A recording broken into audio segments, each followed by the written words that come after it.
Começo cumprimentando os organizadores do Exame Nacional do Ensino Médio, Enem, pela escolha do tema de redação desse ano.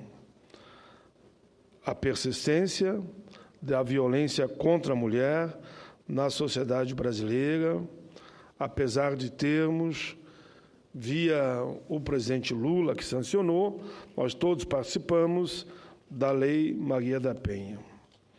Quero também registrar aqui a nota da secretária especial de Política para as Mulheres do Ministério das Mulheres, da Igualdade Racial e dos Direitos Humanos.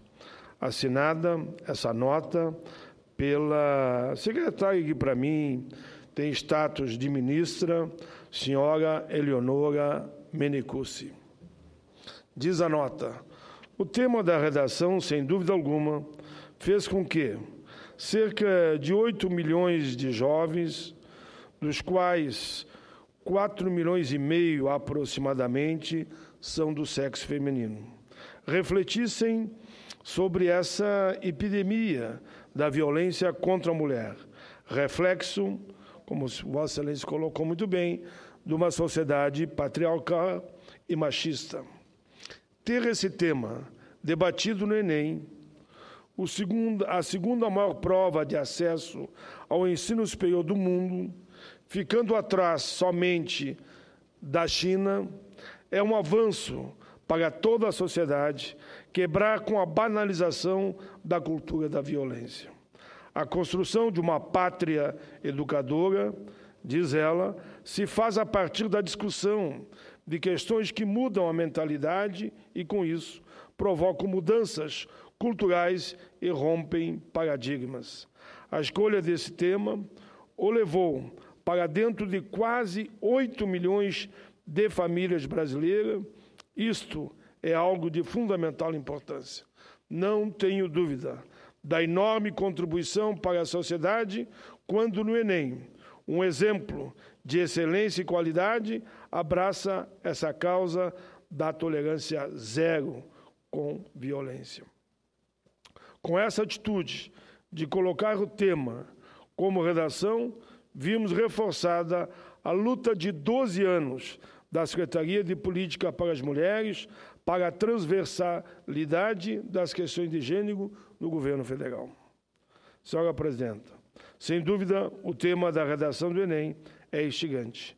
Nos faz refletir e muito sobre a violência contra as mulheres, mas também nos faz avançar na discussão de outras áreas.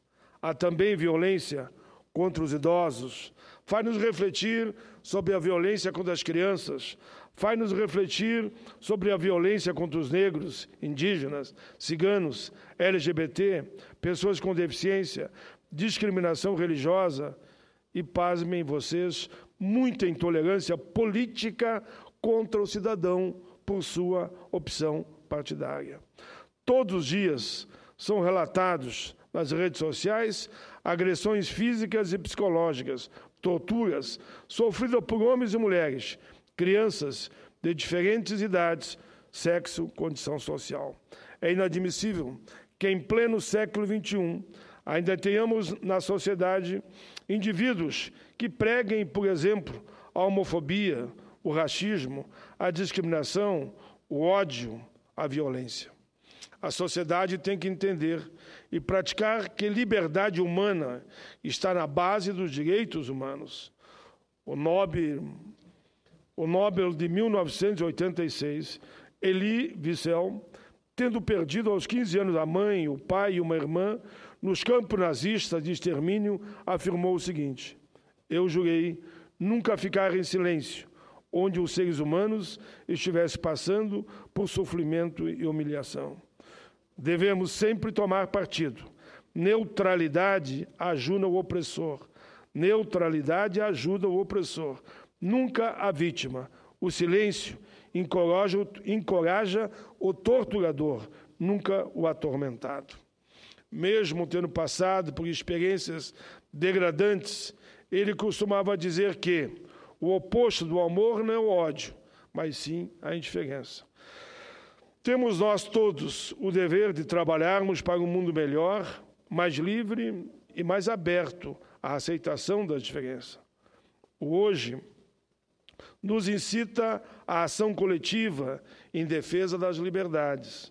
Lutamos por um Brasil generoso, aberto, democrático, conciliador e plural. E assim, haveremos de reforçar em todo o mundo os melhores exemplos de tolerância, de hospitalidade, primando pelas garantias inerentes à liberdade humana.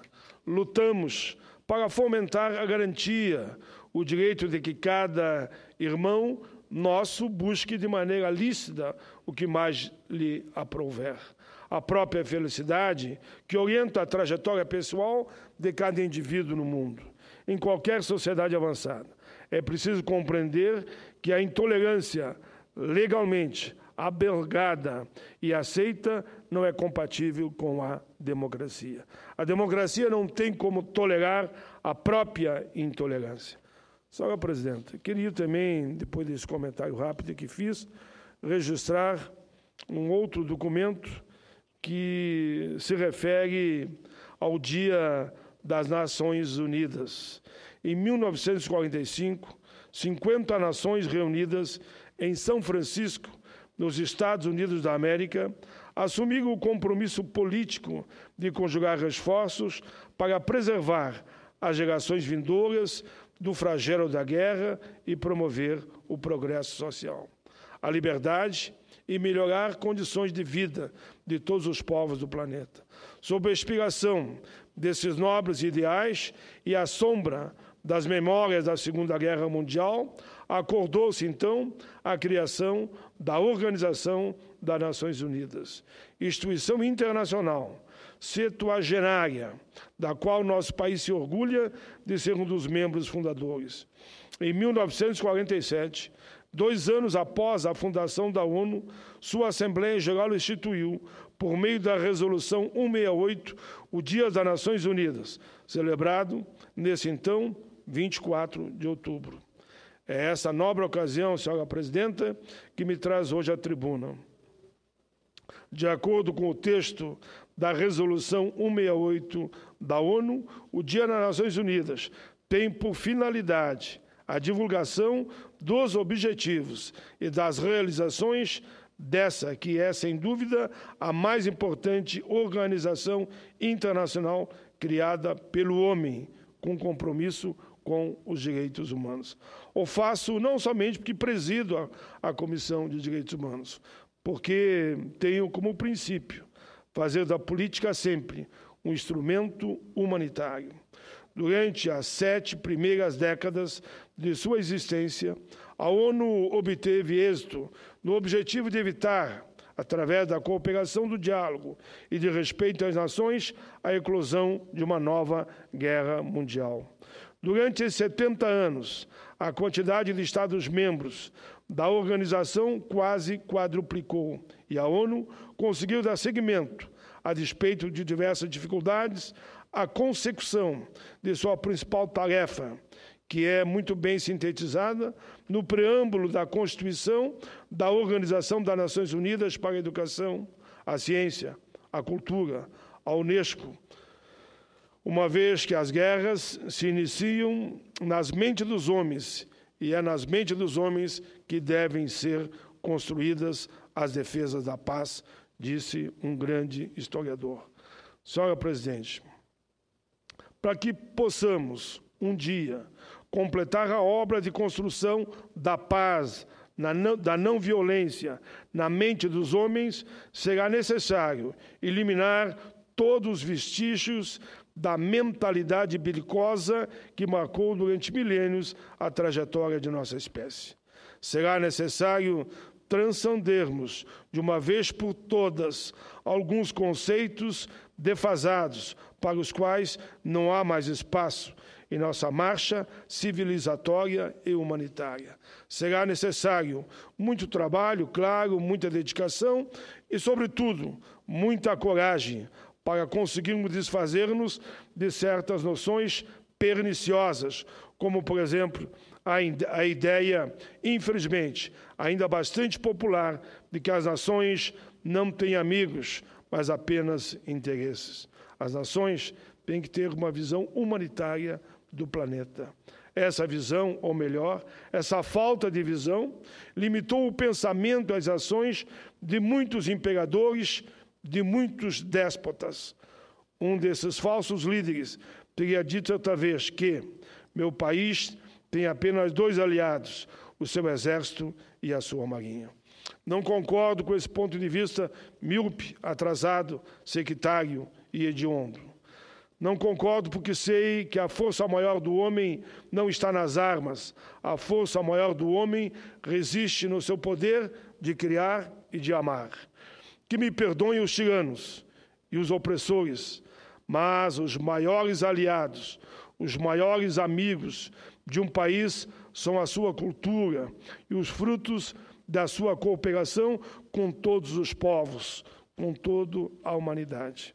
E é por isso, senhora presidenta, que para mim tem muito mais valor as ideias revolucionárias e preenches da vida de um artista como Mário de Andrade, do que as concepções retrógradas e promotoras da morte que animaram e, desgraçadamente, ainda parecem animar as guerras, invasões e conquistas protagonizadas pelos imperadores de ontem e de hoje.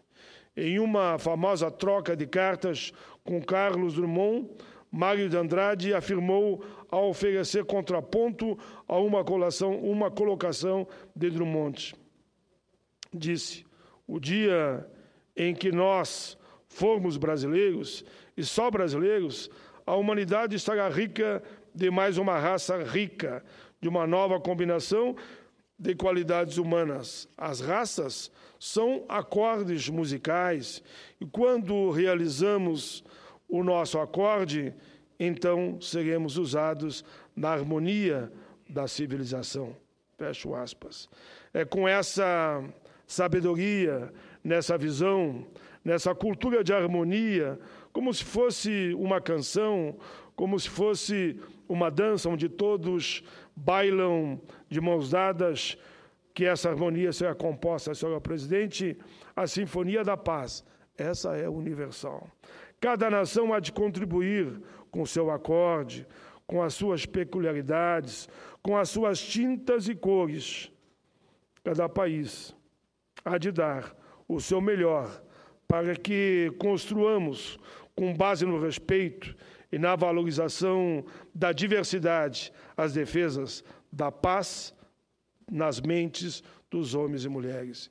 Que o Dia das Nações Unidas sirva de ocasião para reafirmarmos o nosso compromisso, que o nosso país firmou com a paz universal e com o desenvolvimento de todos os povos.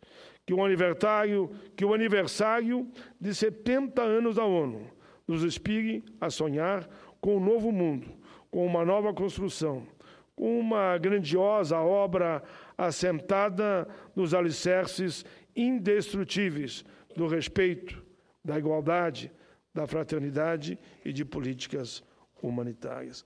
Por fim, senhora presidenta, eu não poderia deixar de registrar o roteiro que fiz nesses dias 22 e 23. Nos dias 22 e 23, quinta e sexta-feira, realizamos em Porto Velho, Rondônia, em Rio branco, no Acre, nas assembleias legislativas, respectivamente, dos estados, a 17ª e 18ª audiência pública promovida pela CDH em todos os estados brasileiros. Debatemos lá o PL 30, que trata da terceirização. Contamos com a presença do senador Sérgio Petecão, mas também com toda a equipe do senador Jorge Viana, que lá estiveram desde o primeiro momento que chegamos até o momento que saímos. Ouvimos falas importantes de líderes das centrais sindicais, de sindicatos, de empresários, todos de cooperativas, todos, senhora presidenta. Isso é importante destacar, todos disseram não a esse PL da terceirização. As cooperativas disseram: nós não concordamos, porque nós queremos cumprir a CLT. Empresários que estavam lá disseram: como está, não nos interessa. Nessa fala, senhora presidente, foram citados exemplos de empresas terceirizadas que, após perderem contrato com a administração pública e empresas privadas, simplesmente fecharam as portas e sumiram. Os responsáveis sumiram sem pagar aos empregados, sem os direitos trabalhistas, nem sequer respeitando a CLT. Nossa agenda foi intensa. Durante a audiência em Rondônia, fomos, durante todo o período,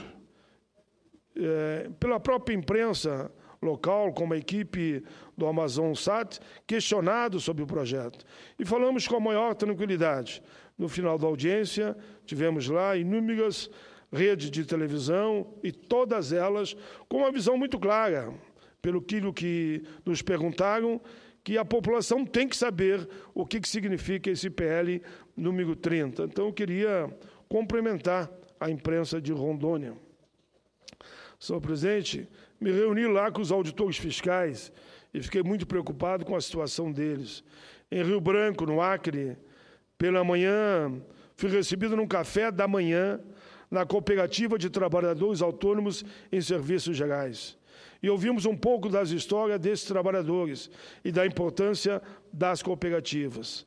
Após esse encontro, tivemos também no gabinete do governador do Estado, Tião Viana, que estava em Belo Horizonte, mas fui recebido pela vice-governadora Nazarete Araújo, onde, no seu gabinete, me apresentou projetos e estratégias que têm dado certo para o desenvolvimento do Acre. Confesso que fiquei muito bem impressionado por tudo que vi lá. No final da manhã, me reuni com os secretários, com o secretário estadual de Direitos Humanos, Nilson Mourão, e com a diretoria da Secretaria, com cerca de 50 representantes de municípios vizinhos, onde dialogamos sobre os direitos humanos no Acre, o qual foi também emocionante. A participação de todos, acreditando que cada vez mais, se caminharmos juntos, a construção de um mundo melhor para todos é possível. Senhora Presidenta, ao final das audiências em Rondônia e no Acre, foram apresentados e aprovados a carta aberta dos respectivos estados. Todos os estados, esse foi o 18º que visitei, sempre nas capitais, aprovaram também por unanimidade a rejeição do PLC número 30 de 2015, que, segundo eles, não interessa a ninguém, nem a empregado, nem a empregador e muito menos ao povo brasileiro. Termino agradecendo muito ao Estado de Rondônia, sua capital Porto Velho, citando o governador Confúcio Moura, que não estava, naquele momento, no Estado, mas o vice-governador Daniel Pereira me acompanhou, almoçou comigo e tive um tratamento lá à altura do Senado da República. Daniel Pereira, do PSB, o prefeito de Porto Velho, Mauro Nassif Razul, o vice-prefeito de Porto Velho, Dalton de Franco, o presidente da Assembleia Legislativa de Rondônia e proponente do requerimento da audiência pública, deputado estadual Maurão de Carvalho, que teve todo o tempo conosco. Cumprimentei lá e disse que até o momento, como foi em outros estados, não teve um senador que tenha me dito até hoje que votará no PL da forma que ele veio da Câmara dos Deputados. Assim, eu cumprimento o senador Acir Gás, o senador Ivo Cassol e o senador Valdir Raup. Termino, senhora presidente, agradecendo agora ao Estado do Acre, citando o governador Tião Viana, que estava em Minas, mas agradeço muito a vice-governadora Nazarete Araújo, que me recebeu com muito carinho, com muita disposição, com muita solidariedade, falando da história do povo do Acre, mas ouvindo também um pouco da nossa história. Agradeço ao prefeito de Porto Velho, Marcos Alexandre, o vice-prefeito de Porto Velho, Márcio Batista, o presidente da Assembleia Legislativa de Rondônia, deputado estadual Ney Amorim, o proponente do requerimento da audiência pública, deputado estadual Daniel ZEM. E também, lá eu registrei a mesma forma como foi em Rondônia. O senador Gladson Camelli, o senador Jorge Viana e o senador Sérgio Petecão. Todos os 3 senadores, em conversa que tivemos, também deixaram claro que não concordo com o projeto da forma que está. Senador Romero Jucá, passei pelo seu estado e fiz a mesma declaração, dizendo que, como está, tenho certeza que os 3 senadores não votariam, não acompanhariam, como está o projeto, já que é toda uma intenção da Casa de criar uma alternativa. E, naturalmente, a senadora Cleice Hoffmann, no seu estado, foi a mesma coisa, tive também lá na Assembleia, Vossa Excelência estava presente, o senador Requião estava presente, o senador Álvaro justificou a não presença, mas disse que acompanhava Vossa Excelência e o senador Requião nesse tema. Com isso, eu concluo, senhora presidente, dizendo que, até o momento, fui a 18 estados, haverei, se Deus, claro, nos proteger, porque a saúde e a vida, nós nunca sabemos o amanhã, eu prometi que, nem que for de cadeira de roda, devido à minha coluna, que eu gostaria de passar os 27 estados. Esse é o objetivo, e estamos caminhando, mas agradeço muito, muito ao movimento sindical, todas as centrais se fazem presente. Agradeço muito todas as entidades do Judiciário, todas as entidades, promotores, procuradores, desembargadores, juízes, todos se fazem presente. Os movimentos sociais, movimento negro, movimento de índio, movimento das mulheres, movimento da juventude, trabalhadores, seja o branco, seja o negro, não importa, ciganos, todos se fazem presente e colocam o seu ponto de vista que esse PL não interessa a ninguém. Por isso, a minha satisfação de ser relator da matéria, porque havia que é relator, mas não está satisfeito, né? Mas, nesse caso, eu estou satisfeito porque percebo que há um movimento muito grande da sociedade brasileira não aceitando. Agora mesmo recebi um convite das cooperativas do Rio Grande do Sul para estar lá com eles, porque dizem, olha, o PL como está nos interessa, não nos interessa, queremos saber qual é a alternativa. Presidenta, muito obrigado pela tolerância. Eu sei que fui além do tempo, inclusive. Muito obrigado.